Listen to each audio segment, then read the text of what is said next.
Okay, awesome. Welcome everybody to our guest speaker session for May 29th.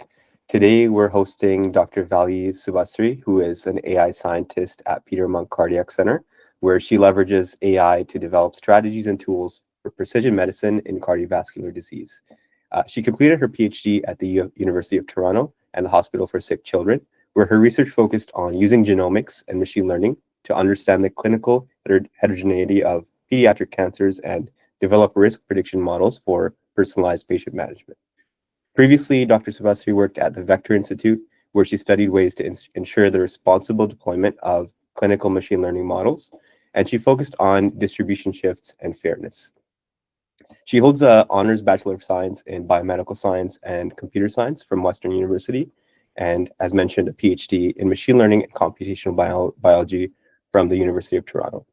She's published a lot of high-impact work in Nature, JCO Precision Oncology, and NeurIPS, and she is a wonderful colleague and mentor. So without further ado, I'll pass it on to Vallijah. Welcome, Vallijah.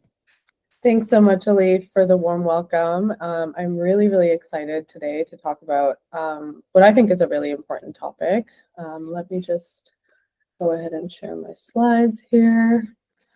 Hopefully you guys can all see that.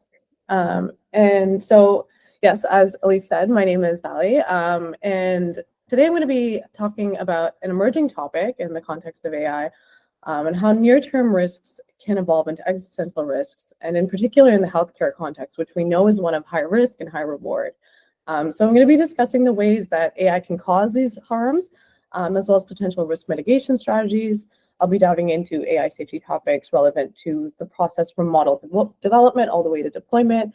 And some of these include things like AI alignment and inequities, privacy and AI safety, overtrust in AI and automation bias, transparency and open sourcing, the broader societal risks of AI, and the implications on the future of AI in healthcare.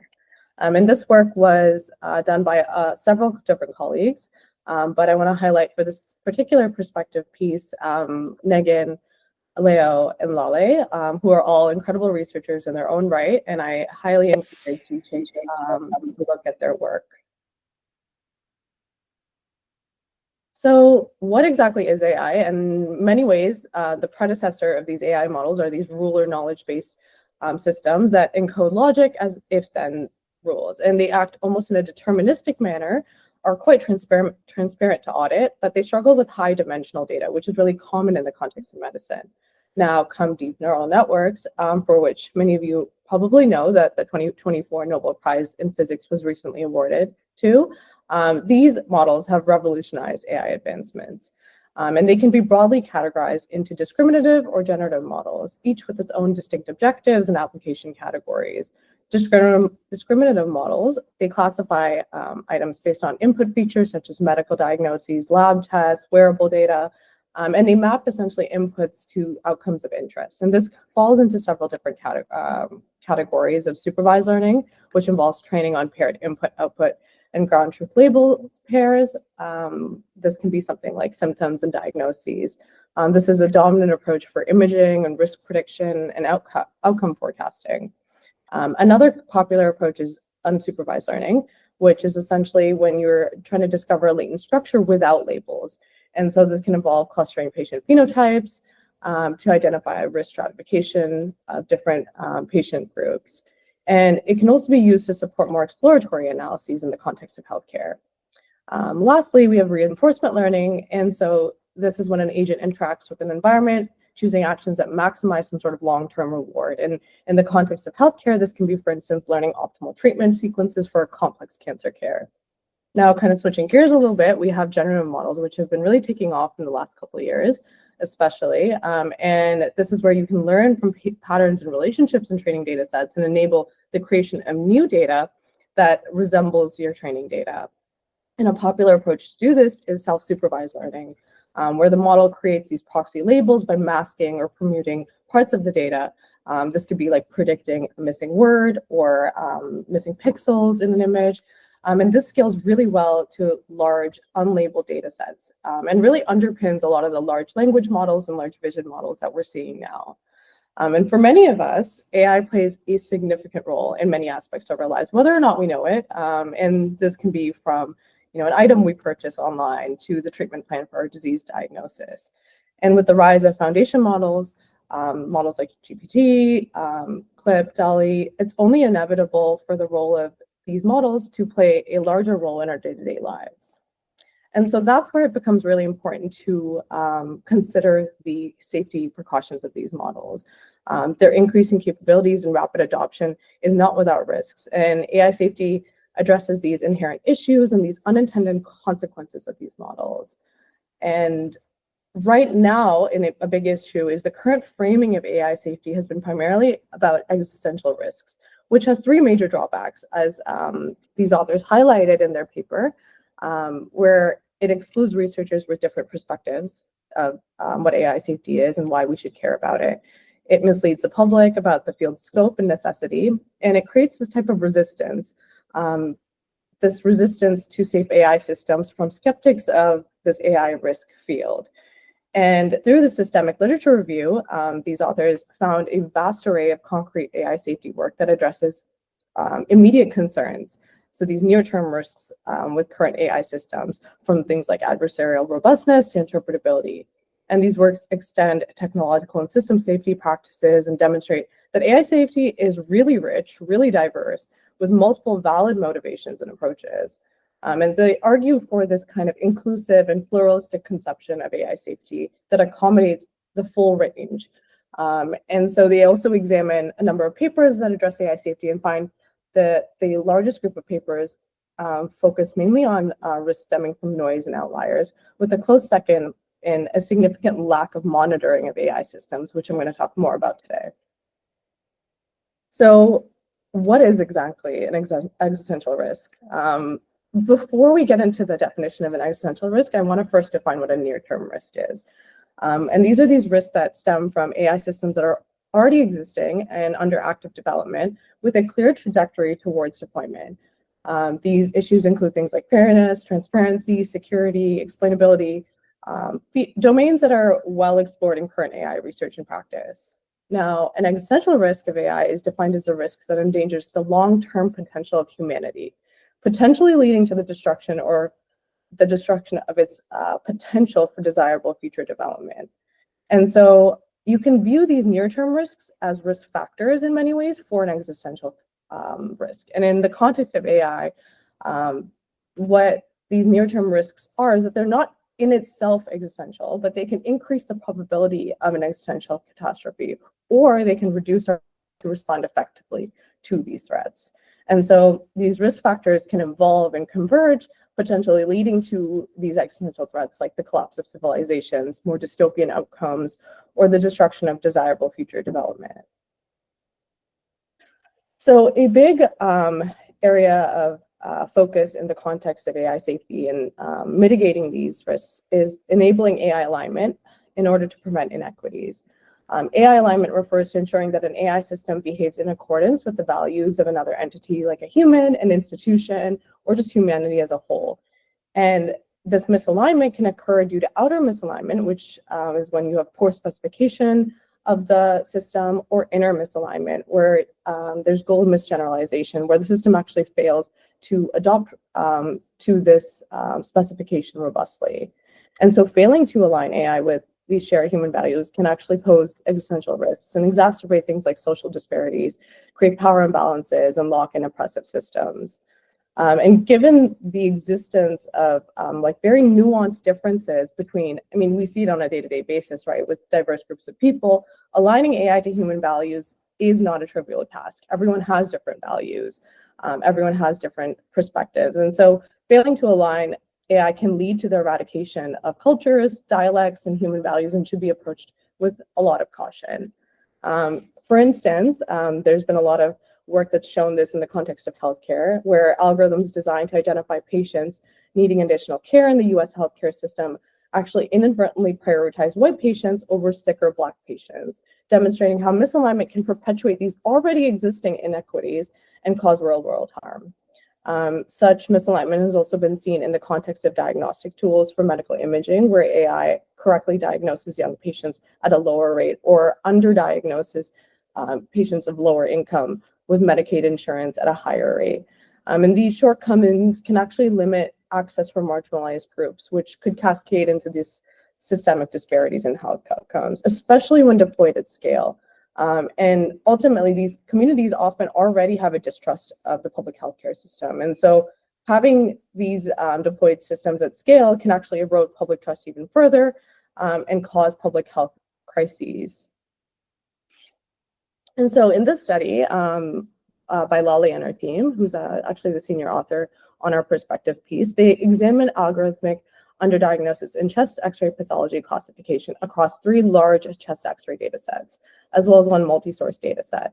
And they find that the classifiers produce using state-of-the-art computer vision techniques consistently and selectively underdiagnosed, underserved patient populations.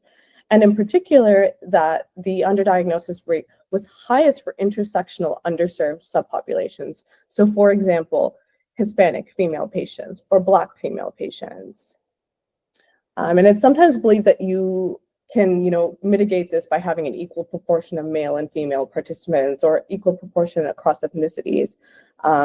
So to test this hypothesis, Lali's team actually evaluated if there was a statistically significant correlation between subgroup disease membership. So for example, if the percent of patients with edema that are Black versus white, and they found that there was no statistically significant correlation that was consistent.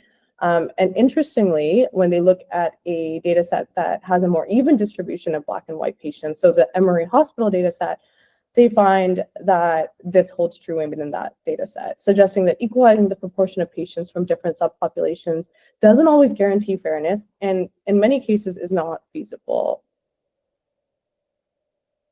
So now, how do we actually try to improve AI alignment? I think it's really imperative that we develop strategies to detect, evaluate, and scrutinize the implicit goals and sub-goals of these AI systems. Mitigating these risks really demands rigorous methods to do so. And these methods include things like trying to assess the trade-off between reward and morality, which can help actually set more appropriate goals for an AI system.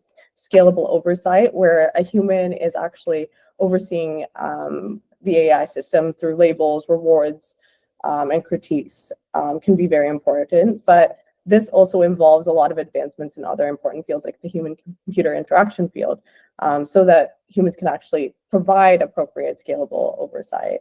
Another really important field, and I know that's discussed very much in this group, is mechanistic interpretability, as well as inverse reinforcement learning, where you can actually observe an agent's behavior, learn its objectives, values, and rewards, and improve the AI alignment for these tools. Now, although we have these technologies like public chatbots that have some level of built-in safety measures to prevent the generation of inappropriate content, it's been shown that adversarial prompts can circumvent the alignment of LLMs and create objectionable content. Model security is something that is very much a growing concern. And given that LLMs are very vulnerable to data poisoning attacks, these sophisticated AI systems are capable of actually memorizing identifiable information. And this is particularly important in the context of healthcare with PHI. And so when this data can be identified and reproduced, it raises serious privacy concerns.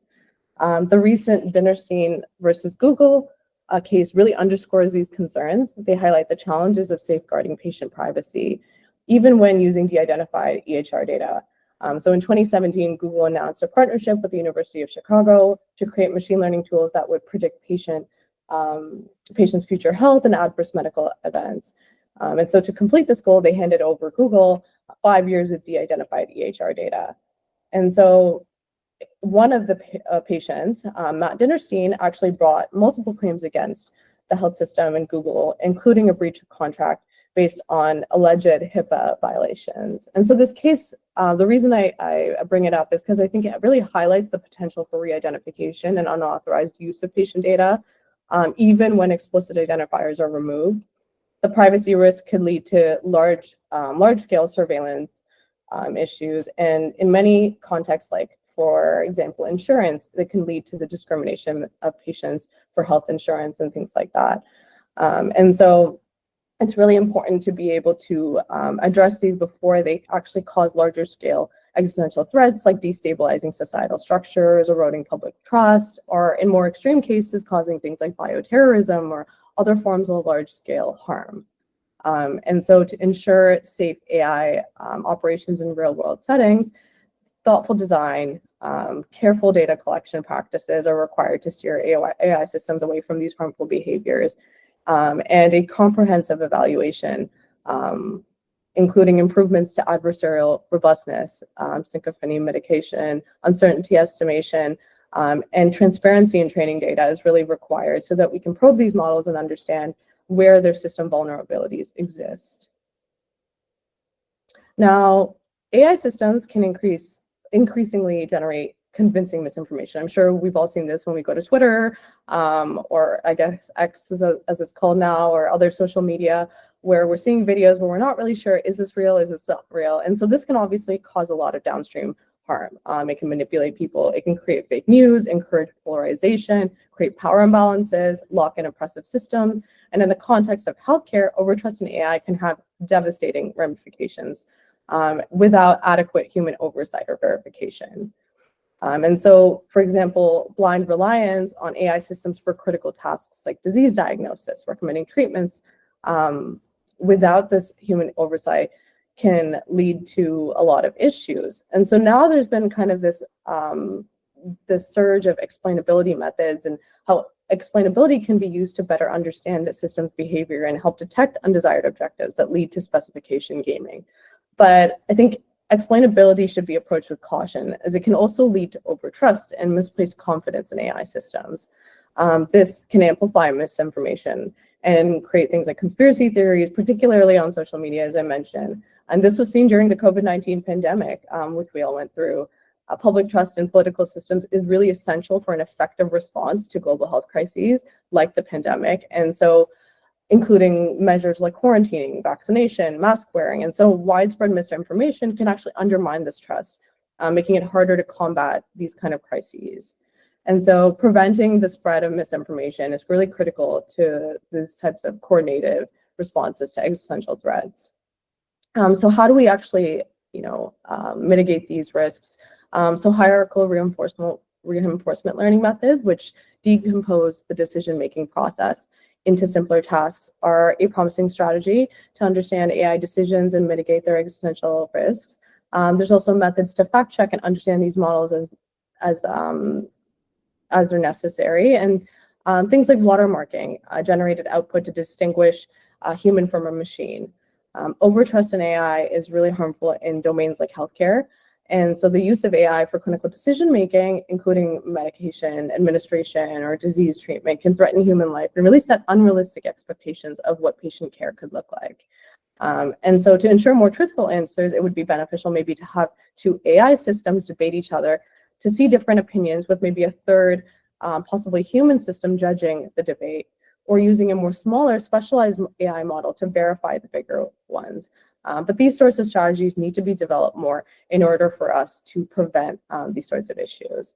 Red teaming, which involves simulating attacks on an AI model to test security, could also be used to adversarially provoke like LLMs for harmful outputs and subsequently to update it to avoid outputs.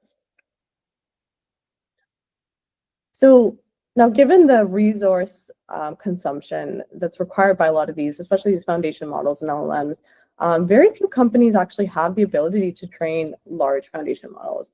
And so as a result, we are seeing smaller models that can, losing these smaller models can actually generate a monopoly that puts the power in a small group of select corporations. This concentration of power within a few corporations, combined with how opaque the proprietary AI is, models like ChatGPT, Google's Gemini chatbot, you don't know the internal workings of these models. And so the potential for profit-driven AI manipulation is really high. And this raises major threats to patient exploitation, unethical processes, and even the weaponization of AI for bioterrorism. The growing sophistication of AI fields in things like molecular biology really amplifies this risk. And so this can result in things like engineered pandemics, enabling malicious actors to design synthetic proteins. And we're seeing a huge huge surge in these kind of these models for synthetic proteins as well as molecules. And so this can unleash devastating pathogens if in the wrong hands. So this lack of transparency really hinders our ability to scrutinize AI decision-making, allowing these biases and errors to perpetuate and eroding that public trust again, and jeopardizing the integrity of health systems. And so by open sourcing technology, these developers, they can actually make it available for everyone to use, to improve and to adapt as they see fit. And that's what we're seeing now. Models like Meta's Llama have become widely available, and the barrier to entry for implementing LLMs is decreasing significantly. So closing this gap between corporations and open source models really is critical to promote transparency and prevent monopolization. And on top of that, policymakers need to create regulations to clearly define intellectual property and ownership, as well as legal recourse for misuse of these foundation models, as they are very powerful tools. Now, although there's no consensus around the dangers of superhuman AI, I know there's been a lot of media and a lot of leaders, AI leaders that have expressed concerns regarding existential threats posed by AI, leading to human extinction or a world where machines take over and override human control. What I want to caution is these warnings have come from those who occupy positions of power and privilege with disregard to the real and more imminent risks of AI. And these more imminent risks of AI include encoding structural inequities, permeating these century-old legacy systems. The real dangers of AI are not from its supposed super intelligence, but its actual lack of true intelligence. And so, for instance, adversarial attacks exploit the limitations of AI's pattern matching. And so while overtrust arises when users mistakenly attribute intelligence to these systems, this can leave them vulnerable to manipulation. And the increased integration of AI technologies in our lives can also lead to things like enfeeblement. And so this is where humanity loses the ability to self-govern, becomes completely dependent on these decisions of the AI systems. And this is obviously going to restrict access to opportunities for communities who have historically been disempowered and oppressed by influential groups. And so this would exacerbate disparities in critical areas in healthcare.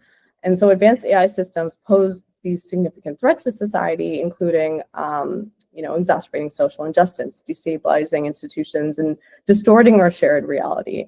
It could enable things like large-scale criminal activities and concentration of power in the hands of a few individuals, potentially leading to increased global inequities, automated warfare, mass manipulation, and the list goes on. And so the development of autonomous AI systems that can pursue goals independently also amplifies this type of risk and introduces new one.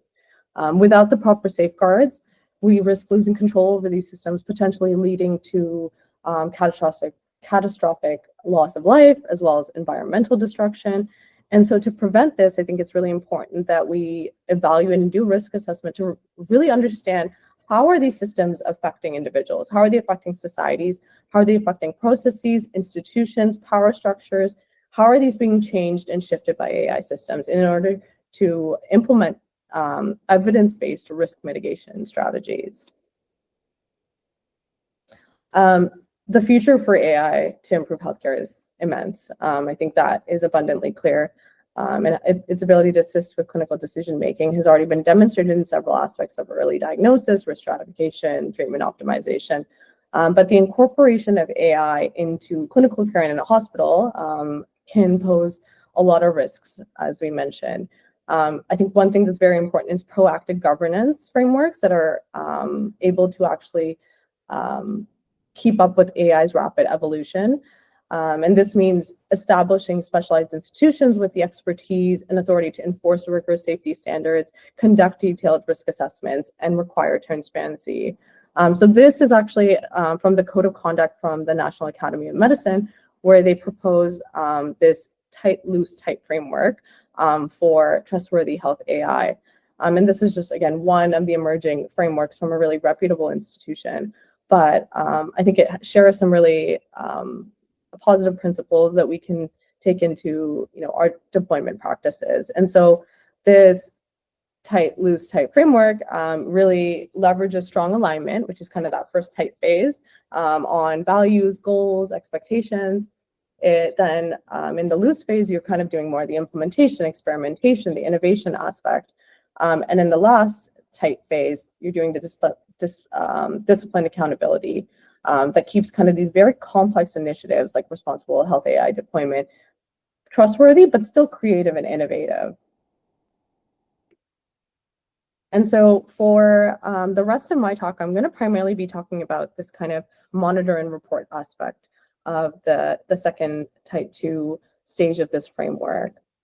As we know, monitoring is very important and evaluation is very important. And there are several barriers right now to enabling the responsible deployment of clinical AI systems. Some of these include things like lack of standardization of clinical data, the presence of model and data biases, lack of model monitoring and updating processes, and just a lack of MLOps best practices in general. And so in order to address this, responsible deployment of AI, we actually at the Vector Institute developed a health AI deployment toolkit called Cyclops. Here I'm just showing, this is Amrit and Elham who really led this effort. And this framework is essentially designed to be this notion of iterative and cyclical development of the overall ML system, which consists of all the different aspects of data, model, and deployment.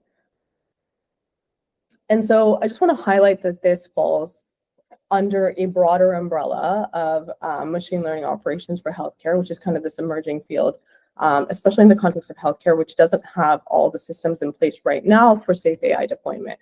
But MLOps is essentially this idea of productionizing, monitoring, and maintaining AI models for the responsible deployment.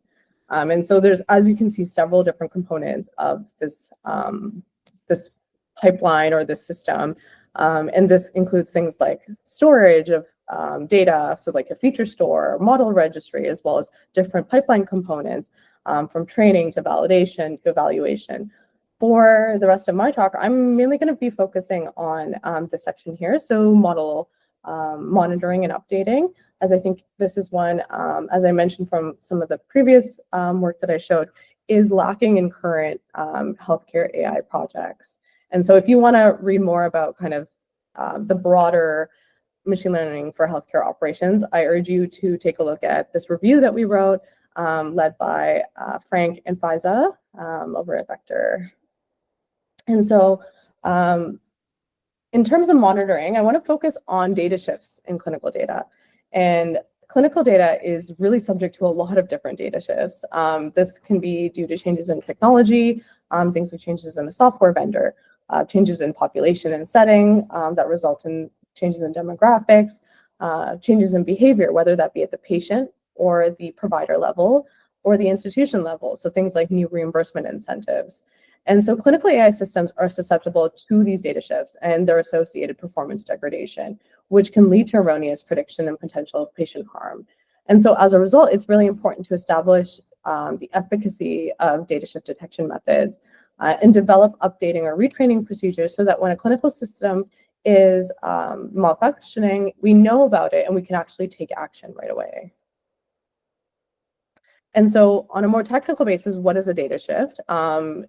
Overall, it's a mismatch between the joint probability distribution of the training data and the deployment data.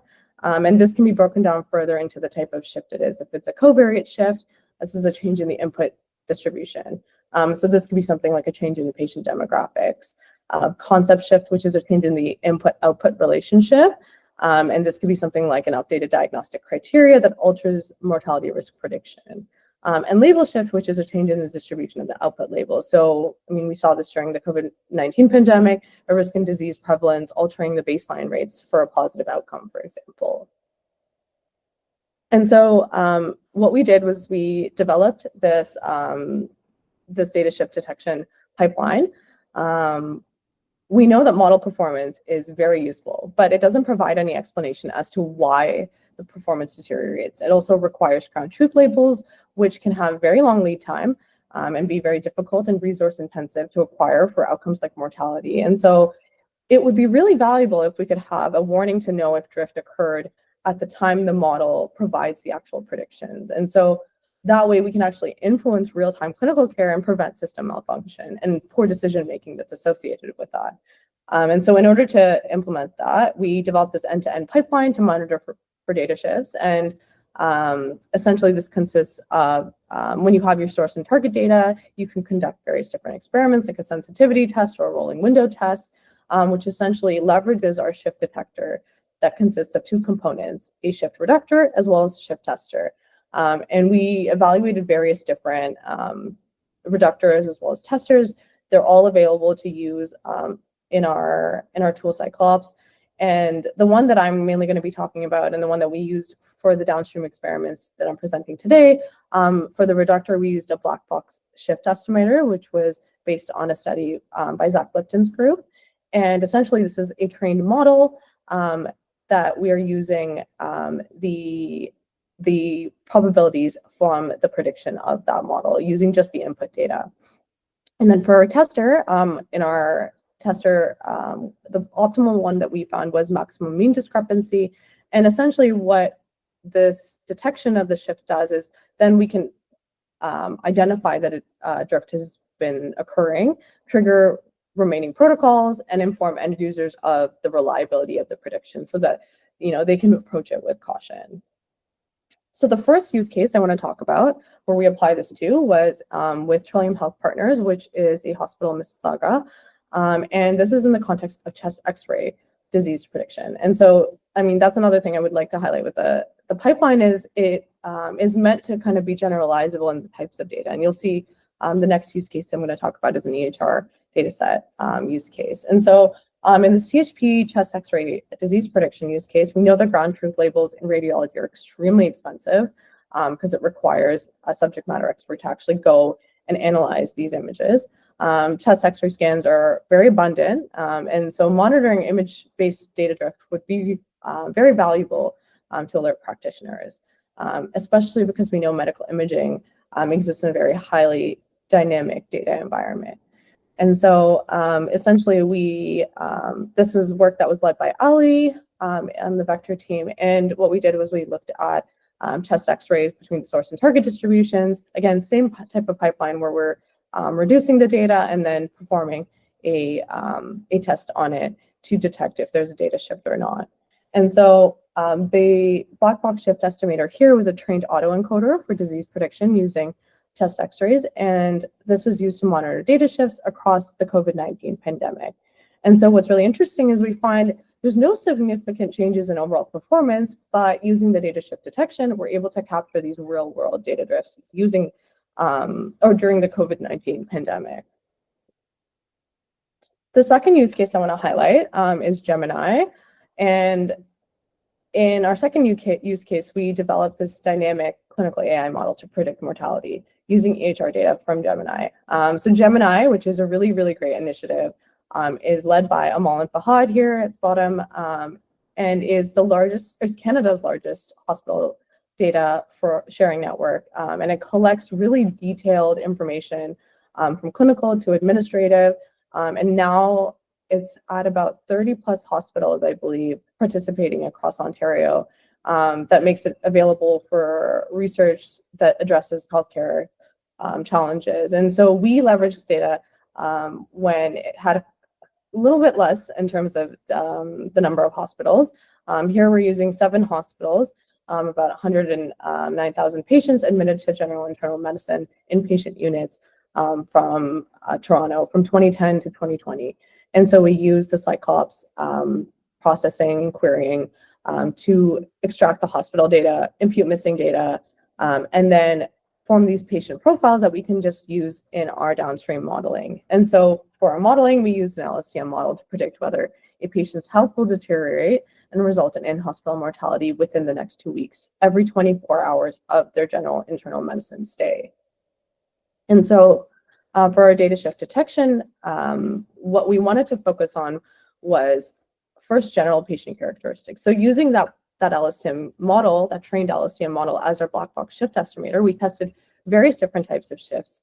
And we leveraged our monitoring pipeline across varying sample sizes for these potential deployment threats, including changes in sex, age, as well as the type of admission that a patient has. And so while sex showed no significant changes, we found things like the age groups of younger ages, as well as admission from acute care and nursing home institutions, did result in significant data shifts that we also found were accompanied by performance drops through AURC and AUPRC.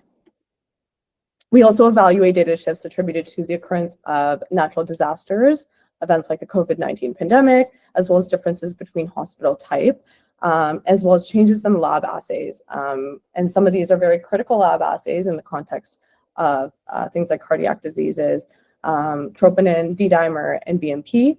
And interestingly, we find that models transferred relatively well from academic to community hospitals, but not from community to academic hospitals, suggesting that there's this hospital type specific shift that's unidirectional. With respect to critical lab assays, we found the troponin shift was due to an upgrade from troponin to high sensitivity troponin. And so this occurred in February 2015, particularly in 2 hospitals.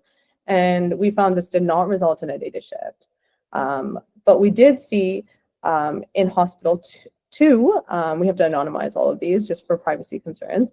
But in one of the hospitals, we found that data shifts were observed in 2018 due to changes in the number of D-dimer tests, and in 2015 due to the changes in BMP tests. And all of these were accompanied with associated performance decline, which was really nice to see that we're able to detect these in a label agnostic manner. We then leveraged transfer learning approaches to minimize data shifts across sites. So we developed clinical AI models for community hospitals, academic hospitals, and then across all hospitals. And we compared strategies leveraging pre-training, where we used a model that was pre-trained on the source data and evaluated on out-of-distribution data from the target hospital.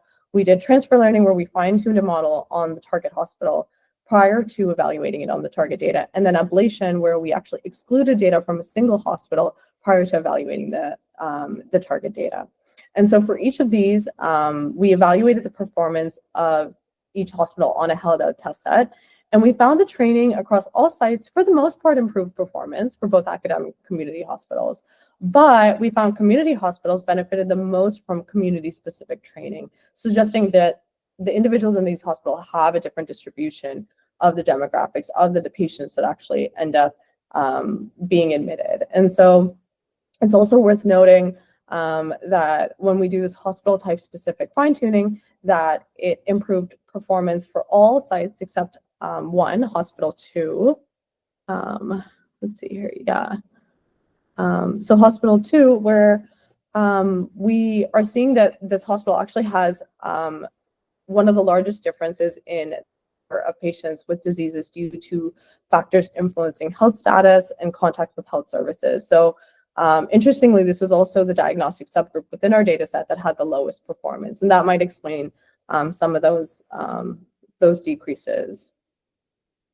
So given the practical challenges of monitoring every aspect of an algorithm's performance, I think the first step is really to clarify the primary motivation for monitoring.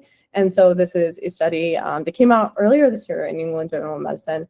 And I thought that this was a really interesting and useful assessment that I think should be done for any AI system. And the recommended approach is really to identify all possible risks and prioritize the most significant ones. And so when you compare attempts for conducting comprehensive monitoring, the risk-based approaches that have been shown to target major risks, as opposed to just kind of targeting risks across the board, have been shown to be more effective. And so this involves conducting some sort of risk analysis, of course, where risks can be prioritized based on their likelihood and severity using frameworks such as a risk assessment matrix, as you're seeing here. And so we know some risks are much higher. For example, the undertreatment of patients at high risk is highly likely to occur and is also of high severity. And so these types of risks should obviously be prioritized. And these tools that are being developed should be really targeted at these high risk monitoring problems. And so for us, we wanted to evaluate, we know the COVID-19 pandemic had a large impact on the healthcare system. And so for this Gemini data set, we wanted to evaluate the data shifts in a prospective manner in the context of COVID-19. And so we used a 14-day rolling window to monitor data shifts from March 2019 to June 2020 to overlap the start of the COVID-19 pandemic. And although when I showed earlier, we didn't find any data shifts at an aggregate level for COVID-19, we do see here that at the start of when Toronto went into that lockdown, around end of March, April, and early April 2020, we're seeing that we're detecting these significant data shifts that coincides with that first wave of the pandemic. And so in our simulated deployment setup, we use a window length of 30 days, and every day we evaluate drift between the 30-day window and the data drawn from the same distribution that the model was trained on. And so our drift performance is again done using that black box shift estimator with our maximum mean discrepancy. And at the top, you can see the p-values and distance metrics, and at the bottom, the performance metrics across the start of 2019 to early August of 2020. And so this was really nice for us to see that we're able to actually detect these data shifts. And although obviously there's a lot of work to do to optimize this for various use cases, I think that's like any AI problem.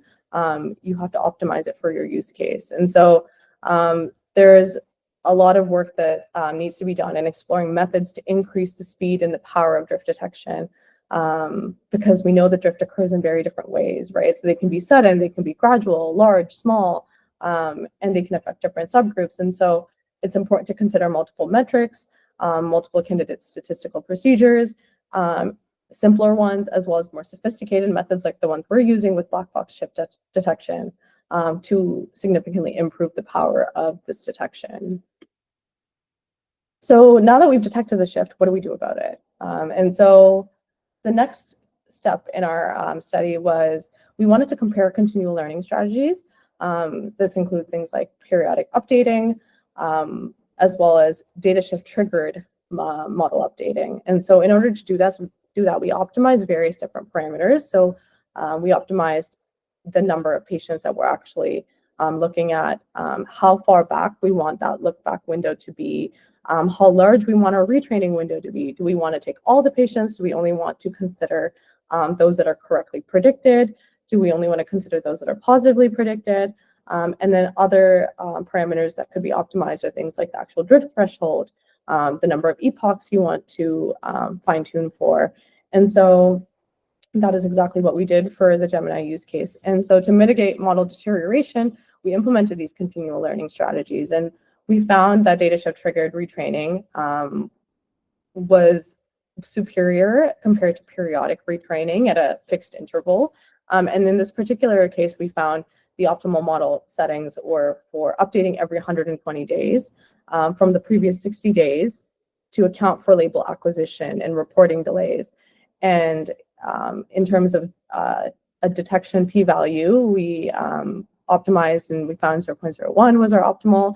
And we tested with various number of patients, and we did find we needed a larger amount of patients, up to 1,000 patient encounters, to actually detect a significant shift. We didn't get the opportunity to really look too much over a long span of time, but from the period of time that we did have, about a year, we found longer training periods led to catastrophic forgetting and overfitting, and that updating with all the encounters, so all patient encounters, was not necessarily more effective than just using a subset of the most recent 120 days, which is also nice to see that we don't necessarily need to use all the data to actually improve models in the context of deployment.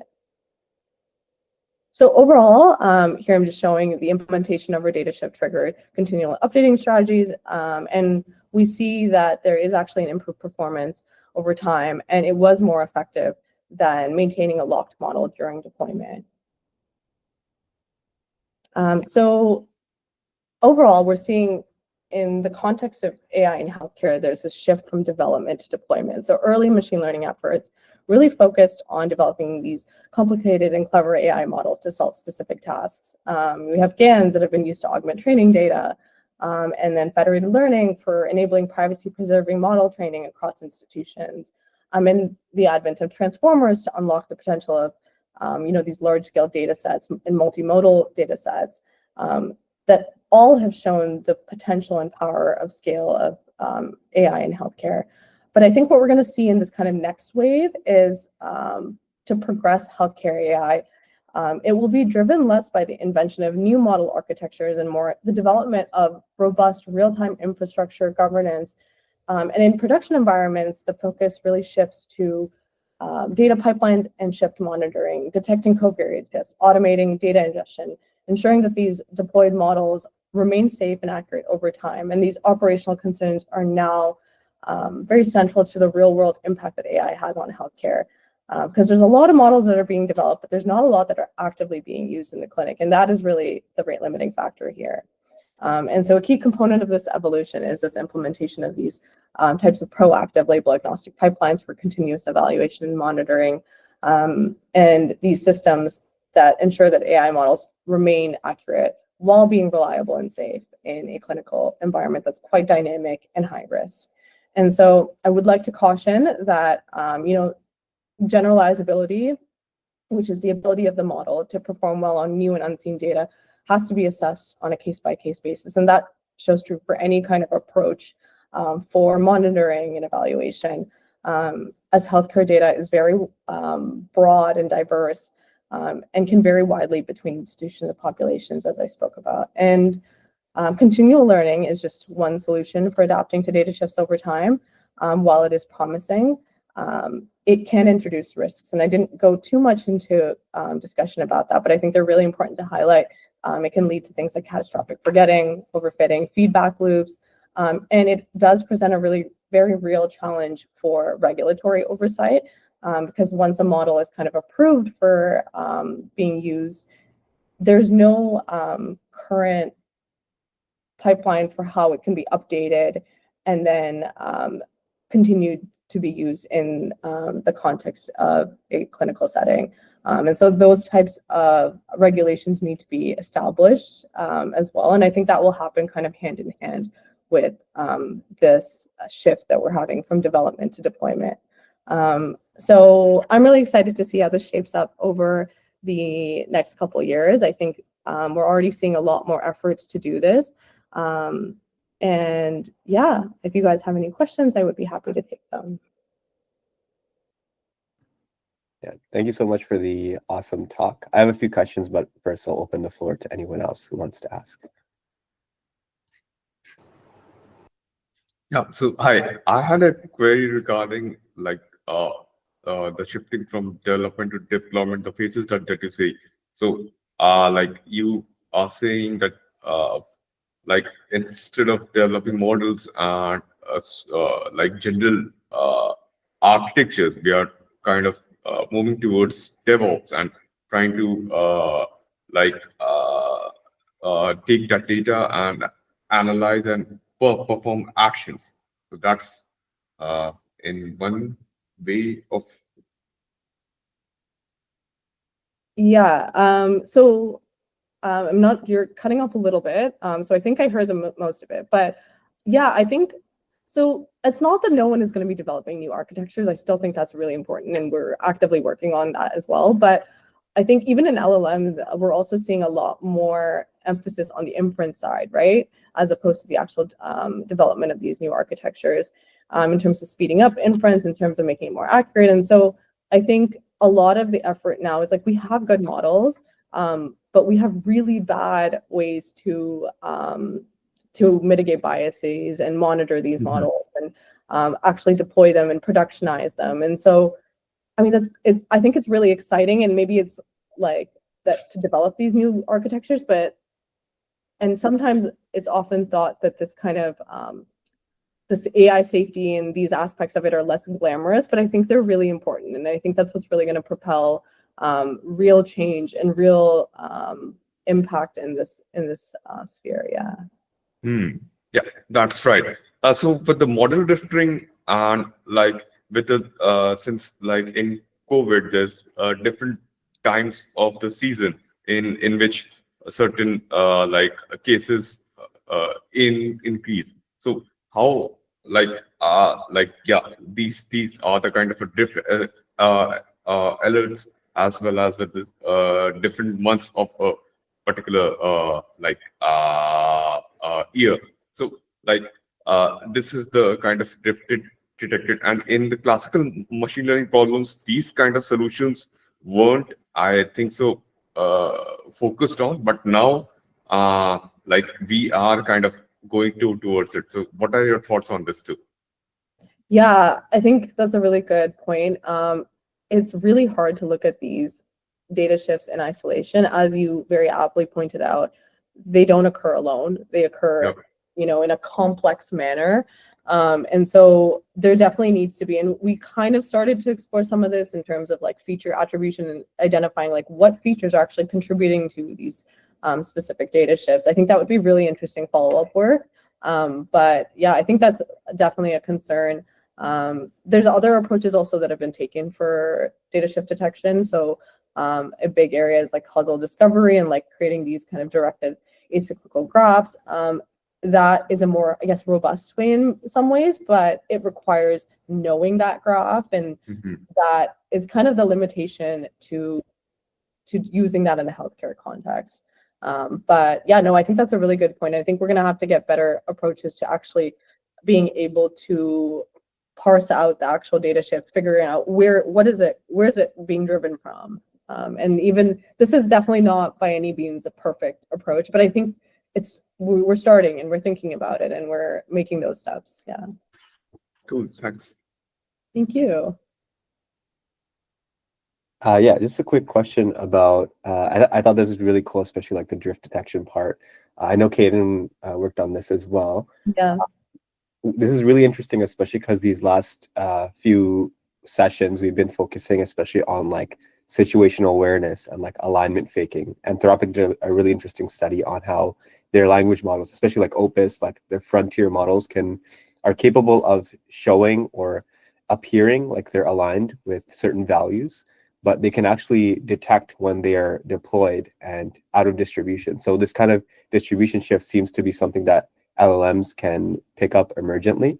And I think a lot of these traditional methods kind of assume non-adversarial behavior from the model. Like the model is going to be honest about how it's making predictions, kind of situations it's detecting that drift. But for these more frontier models like LLMs that can use that kind of drift strategically, how do you see these traditional methods helping with that, if at all, or how do they need to be updated to detect those things?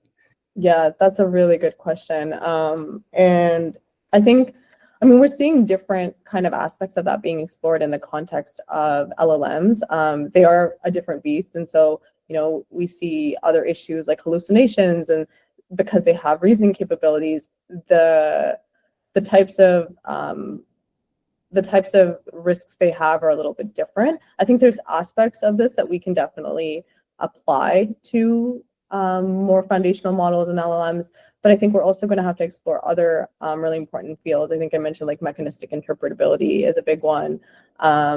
Of representational engineering, there's a really cool study. I think we've even discussed this about like control vectors and actually identifying how different inputs activate certain neurons. And so I think that will have to be complemented with this. LLMs in general I think there's still a very poor understanding of, how they work, what actually improves their performance in certain domains, and especially in terms of the ones that are kind of being more locally trained. I think there's even like we're seeing. So an example is an application we're working on is applying LLMs in the context of DNA and proteins. And so what's kind of been surfacing in literature now is that these, compared to like language-based models where, larger size and scaling has shown to have improvements in performance, that doesn't seem to necessarily hold true in the context of DNA and protein. And we're seeing, these models kind of peaking in middle size stages. And so I think there's still a lot of exploration to do in the context of LLMs. I think there's principles that we can definitely bring from these monitoring practices to there, but I think it has to be complemented with a lot of other strategies. Of course, cool.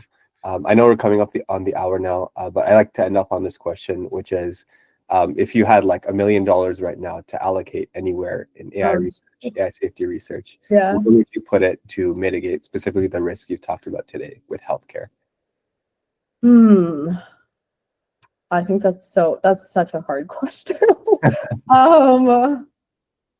Putting you on the spot here. Yeah, no, you're asking the hard hitters. I think I don't know. I mean, I think like I wouldn't put it into something like I think GPUs. I think like it needs to be built into the infrastructure we have, and that means things like personnel that actually, can actually be monitoring these systems. Like right now, who would actually monitor these systems, right? There's no team. That's still being developed. So I think a lot of that will be just establishing these types of teams and things like that.